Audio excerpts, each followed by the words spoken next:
Howdy folks, Doc here with Last Best Tool, and I was lucky enough to get a early version of the Wuben L1 sent to me.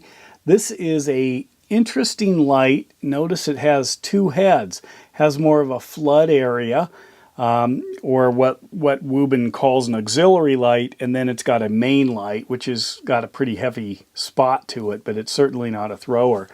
This is what it looks like. It runs on a single 4800 milliamp 21700 battery, so it gets pretty significant runtime. It's a pretty large chunk of stored energy.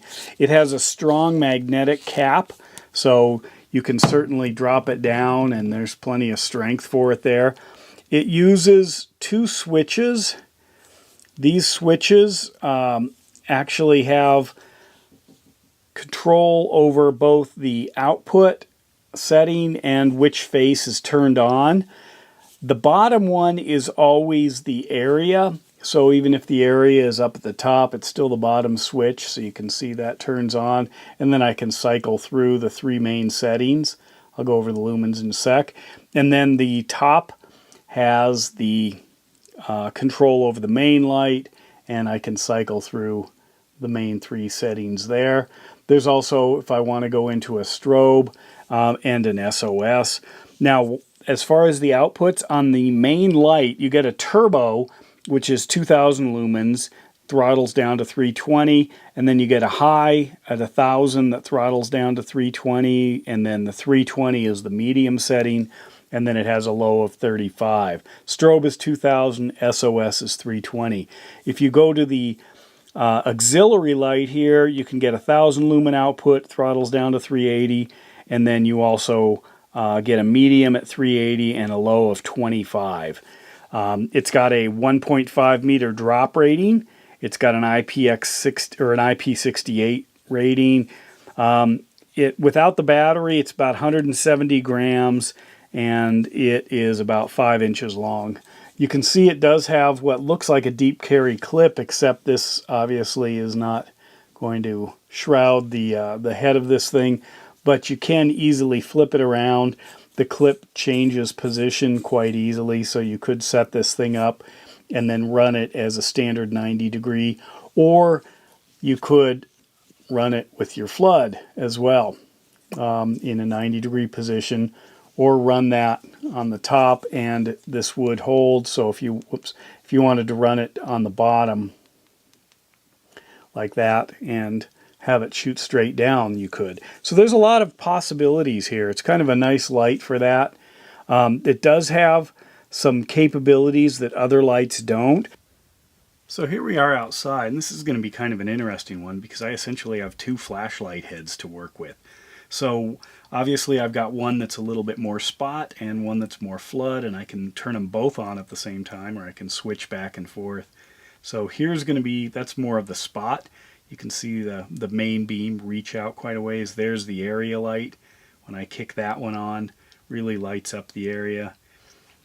So here's the spot, and I think I'm going to twist the head back and forth so you can kind of see. So there's more the area. There's the flashlight, actually. There's the area, or there's the spot. There's the area. You can see how that's, you could use both sides of the flashlight at once, or just quickly choose which you want. I mean, that's what's kind of amazing about this Wuben L1, is it gives you essentially both of the worlds that you like. Now, when I was traveling overseas, I was in contact with Edison, who is the CEO of Wuben, one of their head folks, and I was talking about some different lights with him. This is one that I considered taking with me overseas, and I probably will on my next trip if I don't take this. In fact, that's probably what I'm going to lean towards. Now, I did take two O-lights with me, simply because they're somewhat more disposable. I took two identical Perrin 2 minis, one in a headlamp strap and then one like this. And that was also so I could swap out to a CR123 battery if I needed to. I never needed to. They never ran out. And carrying the extra charger wasn't a big deal because I already had to carry a lightning charger for my iPhone. I had to carry a micro USB for my Kindle, and I had to carry a specialty charger for my Garmin watch and a USB-C for some other stuff. I mean, I had a bunch of cables. But anyway, it was kind of neat to see Wuben take their kind of rotating head design and put it into, a pretty beefy light here. This can do quite a bit, and depending on what you want to do, this will probably answer the call. If there's anything, what I've noticed is these are a little easy to turn on. I've turned them on accidentally a couple of times. But that's not, usually turning it on is the big deal. So it's something to think about. Also, I noticed just kind of a silicone implant here. This is a cover. As you can see, a lot of these don't have that. They just have kind of the black rubberized stuff. This actually fits in really tight. So whatever they're doing, they are working on the ability so this doesn't fly open, doesn't pop open like a lot of the others. So it's a good solution there.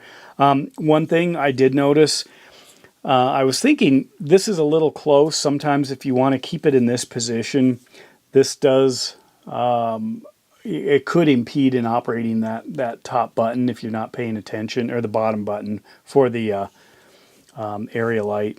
I did notice that. It's not a huge deal, but I do see that there's a lot of potential for a light like this. And the price for this thing is not bad. It's on pre-order right now, and there's going to be some sales. Strong magnetic cap, so you can see, does grab a hold of things.